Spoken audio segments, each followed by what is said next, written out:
Hello and welcome back to Voyage of a Time Wanderer. Today I want to share a book haul.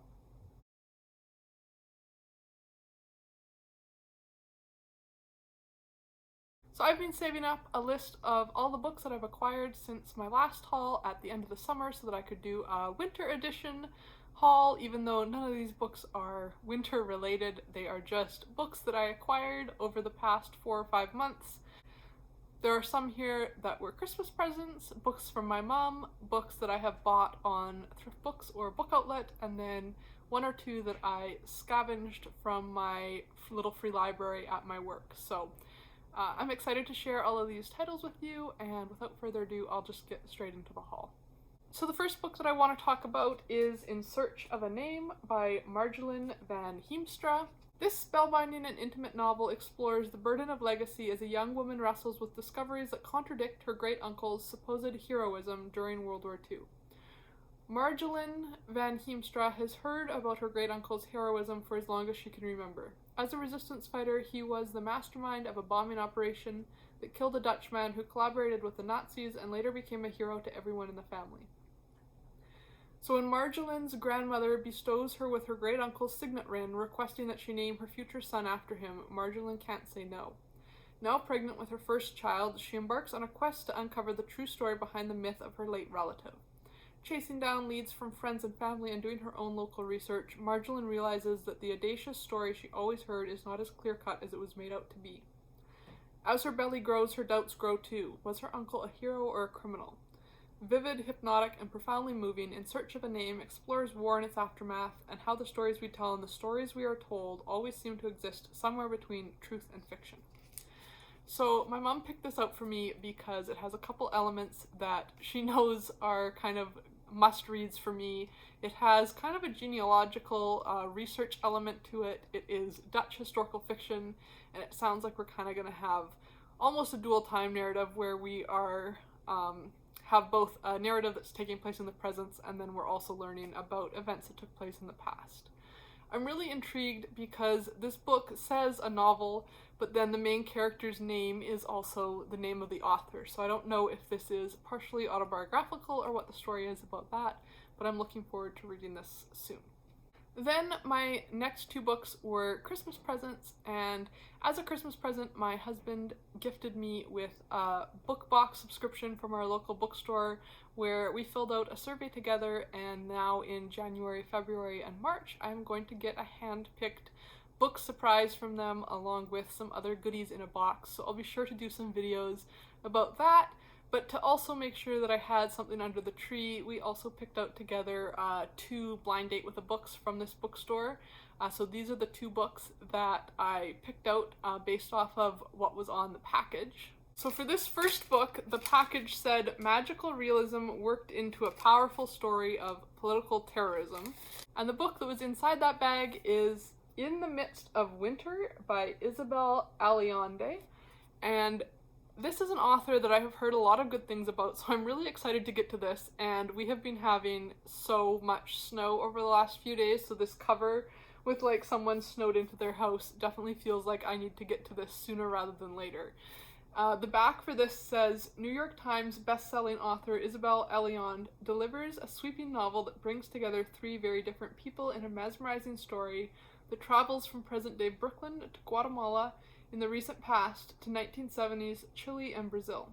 Amid the biggest Brooklyn snowstorm in living memory, Richard Baumaster, a lonely university professor in his 60s, hits the car of Evelyn Ortega, a young undocumented immigrant from Guatemala. What at first seems an inconvenience takes a more serious turn when Evelyn comes to his house seeking help. At a loss, the professor asks his tenant, Lucia Mares, a fellow academic from Chile, for her advice. As these 3 lives intertwine, each will discover truths about how they have been shaped by the tragedies they have witnessed, and Richard and Lucia will take a chance on an unexpected, long overdue love. So even though I'd heard of this author, I had never heard of this book before, so it wouldn't have been one that I would have picked up if it hadn't been in this blind date with a book bag, but I'm really intrigued by the premise of this novel. I love that we're going to have kind of some globe-trotting and time-wandering as well, and I'm really curious what the magical realism element is. And then the second blind date with a book bag said, An obsessive bibliophile's quest through time to discover a missing manuscript, the unknown history of an English cathedral, and the secret of the Holy Grail. And the book that was inside that bag is The Lost Book of the Grail by Charlie Lovett. I love the cover of this book with like the old cathedral painting. I have loved the few books that I've read so far that have cathedrals as kind of a major plot point. See the Ken Follett Pillars of the Earth trilogy behind me, so I'm really excited to read another book that has an English cathedral as kind of a main player in the novel. The back for this one says, Arthur Prescott is happiest when surrounded by the ancient books and manuscripts of the Barchester Cathedral Library, a refuge from the concrete buildings of the university where he teaches literature. In the library, he nurtures his secret fascination with the Holy Grail, but when a young American named Bethany Davis arrives to digitize the cathedral's medieval manuscripts, Arthur's tranquility is broken. Concerned by the threat technology poses to the library he loves, Arthur sets out to thwart Bethany, only to find her a kindred spirit and fellow Grail enthusiast. Together, Arthur and Bethany work to uncover a long-lost secret about the Grail's past, a search that leads them to discoveries about the Grail and about themselves that neither expected. The little quote on the back says that this is a literary mystery, so it sounds like it's going to merge a number of my interests.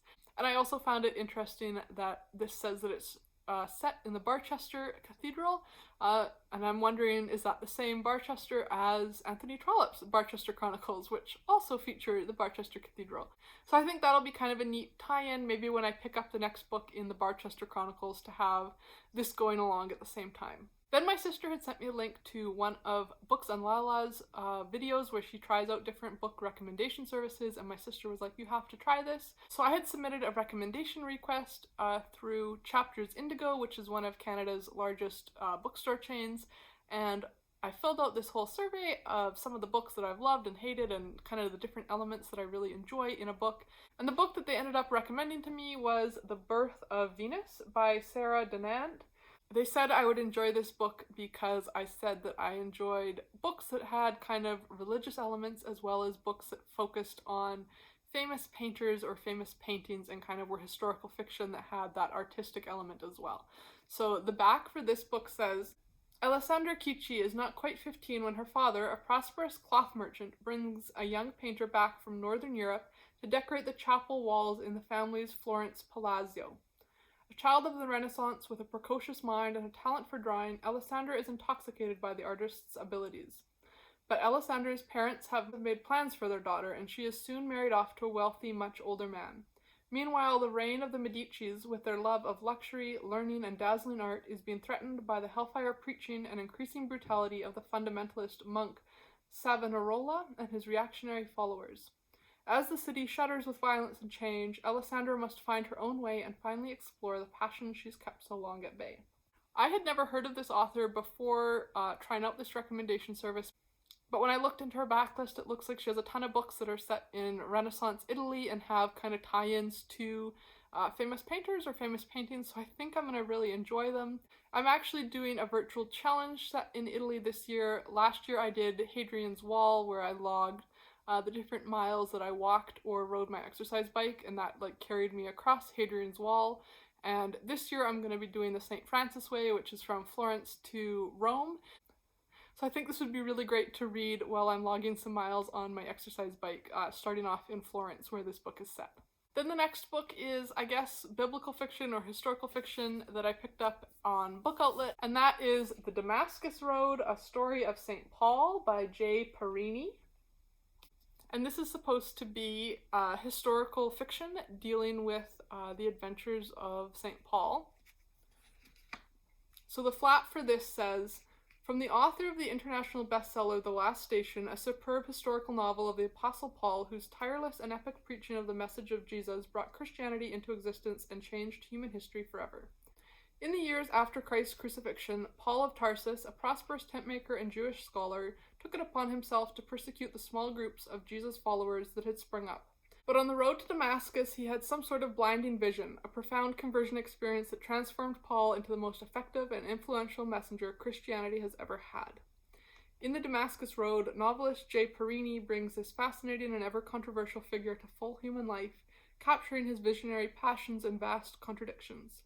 In relating Paul's epic journeys, both geographical and spiritual, he unfolds a vivid panorama of the ancient world on the verge of epochal change.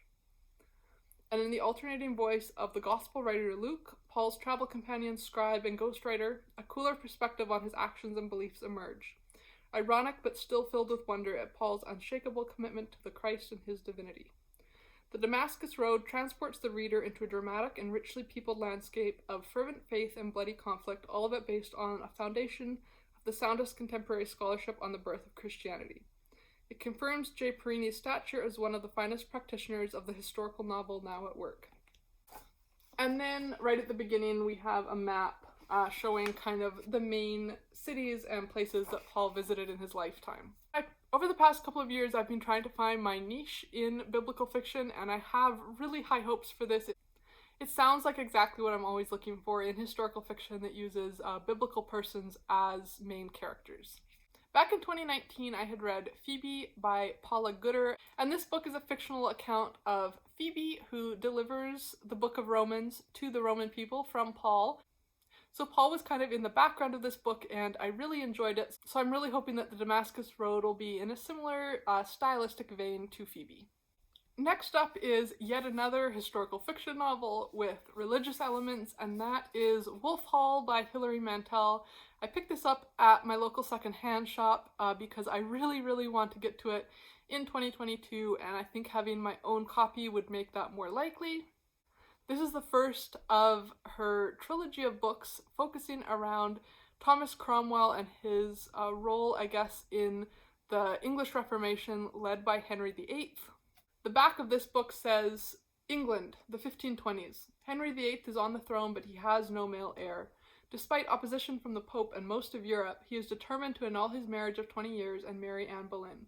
The quest for this king's freedom destroys his brilliant advisor, Cardinal Wolsey, and leaves a power vacuum and a deadlock.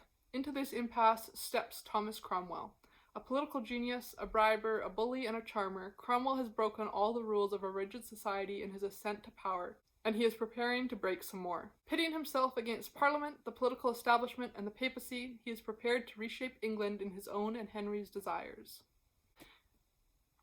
I know a few people in real life, including my best friend, who have read this trilogy and have nothing but high praise for it, so I'm sure I'm going to love it if I can just get over the intimidation factor of reading 3 books that are all like 800 to 1,000 pages each.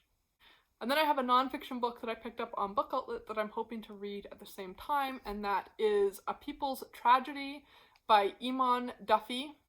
This book, I believe, is a collection of essays that kind of present a more critical view of the negative impacts of the Reformation on the English people. The flap says, as an authority on the religion of medieval and early modern England, Eamon Duffy is preeminent. In his revisionist masterpiece, The Stripping of the Altars, Duffy opened up new areas of research and entirely fresh perspectives on the origin and progress of the English Reformation.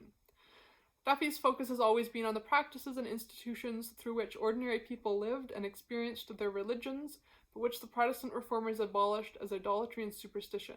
The first part of A People's Tragedy examines the 2 most important of these institutions, the rise and fall of pilgrimage to the cathedral shrines of England, and the destruction of the monasteries under Henry VIII, as exemplified by the dissolution of the ancient Anglo-Saxon monastery of Ely. In the title essay of the volume, Duffy tells the harrowing story of the Elizabethan regime's savage suppression of the last Catholic rebellion against the Reformation, the rising of the Northern Earls in 1569. In the second half of the book, Duffy considers the changing ways in which the Reformation has been thought and written about. The evolution of Catholic portrayals of Martin Luther from hostile caricature to partial approval, the role of historians of the Reformation in the emergence of English national identity, and the improbable story of the 20th century's revival of Anglican and Catholic pilgrimage to the medieval Marian shrine of Walsingham. Finally, he considers the changing ways in which attitudes to the Reformation have been reflected in fiction, culminating with Hilary Mantel's gripping trilogy on the rise and fall of Henry VIII's political and religious fixture, Thomas Cromwell, and her controversial portrayal of Cromwell's Catholic opponent and victim, Sir Thomas More. So I think the fact that this book has an essay that directly discusses Wolf Hall will be fascinating to read following my successful reading of the trilogy, and that essay is the last part of this book, which is Writing the Reformation, Fiction and Faction. So I'm definitely looking forward to finally getting to Wolf Hall and then reading some related nonfiction after that. And then lastly, I have 2 books that are set in Africa that I want to discuss, one that I'm quite excited about and one that I'm very apprehensive about. The first is the one that I'm very excited about, and that is Out of Darkness, Shining Light by Petina Gappah. This book is written by an author from Zimbabwe, and the flap says, "This is how we carried out of Africa the poor broken body of Bwana Dowdy, the doctor David Livingstone, so that he could be borne across the sea and buried in his own land." So begins Petina Gappah's powerful novel of exploration and adventure in 19th century Africa, the captivating story of the African men and women who carried explorer and missionary David Livingstone's body, his papers and maps, 1,500 miles across Africa so his remains could be returned home to England and his work preserved there. Narrated by 2 of his attendants, Halima, the doctor's sharp-tongued cook, and Jacob Wainwright, Livingstone's rigidly pious secretary, the story winds through the continent in the time just before its colonization by European powers. With an unforgettable cast of characters and a powerful journey of struggle and perseverance, Out of Darkness, Shining Light re-envisions a historical event through the eyes of those often written out of the story. Sweeping, profound, and deeply funny, this is a story that encompasses all of the hypocrisy of slavery and colonization, the hypocrisy of humanity, while celebrating resilience, loyalty, and love. I'm really, really interested to read this book. My husband comes from Zambia and actually comes from the town Livingstone that was named after David Livingstone, so I've been to the museum in Livingstone that has a lot of David Livingstone's effects, and I've also heard of kind of the mixed legacy that he has there. So I think this will be a really, really interesting read to augment what I already know about the life and death of David Livingstone. And then lastly, I have another book set in Zambia, and that is the one that I am quite skeptical about, but I saw it on the shelves of the little free library at my work, so I thought I would pick it up, read it, and then probably return it there afterwards because I don't think I'm going to enjoy it, but we'll see. And that is The Garden of Burning Sand by Corban, Addison. For starters, this book is written by an American who lives in Virginia, so it's not a local or own voices kind of story at all. The cover is basically a collage of African stereotypes, but because it's set in Zambia and there aren't very many books set there, I thought I would pick it up and give it a read anyway. The flap says, Zoe Fleming is a young, idealistic American lawyer working with an NGO devoted to combating the epidemic of child sexual assault in southern Africa. Estranged from her father, a billionaire and presidential hopeful back in the United States, Zoe carries on her late mother's philanthropic work at the edge of the world. On a dark night in Lusaka, Zambia, an adolescent girl is brutally assaulted. She arrives at a local hospital in shock and unable to speak. Her identity is a mystery. Where did she come from? Was the attack a random street crime or a premeditated act? Zoe's organization is called in to help. A betrayal in her past gives the girl's plight a special resonance for Zoe, and she is determined to find the perpetrator. She slowly forms a working relationship and then a surprising friendship with Joseph Kabuta, a Zambian police officer. Their search takes them from Lusaka's roughest neighborhoods to the wild waters of Victoria Falls, and from the AIDS-ridden streets of Johannesburg to the splendor of Cape Town. Unexpectedly, the evidence leads Zoe and Joseph towards the family of a powerful industrialist with deep ties to the Zambian government. As they inch closer to the truth, it becomes more and more difficult to gather crucial information about the victim's past and the motive for the crime. This beautiful land is also one of systemic corruption and bureaucratic inertia.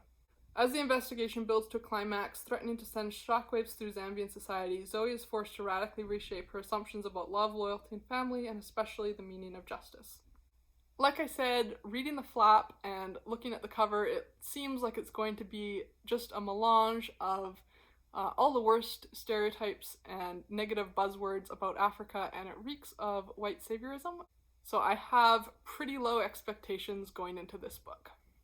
And then lastly, I have something that isn't a book but is bookish related that I wanted to show off that was in my Christmas stocking this year. And that is this adorable little Jane Austen plant pot by the company Fertile Minds. I think it's just such a cute little Jane Austen bust and will be a really fun way to have Jane Austen on display on my bookshelves while also incorporating my love of plants. And I can't wait to take a trip down to the nursery at some point in the depths of winter and pick out the perfect little plant to give my little Jane Austen some hair. So this is my book haul from the last few months. If you've read any of these and want to recommend them or warn me away from them, I would love to hear your thoughts in the comments. Thanks for watching, and until next time, enjoy wandering through the pages of a good book. Bye.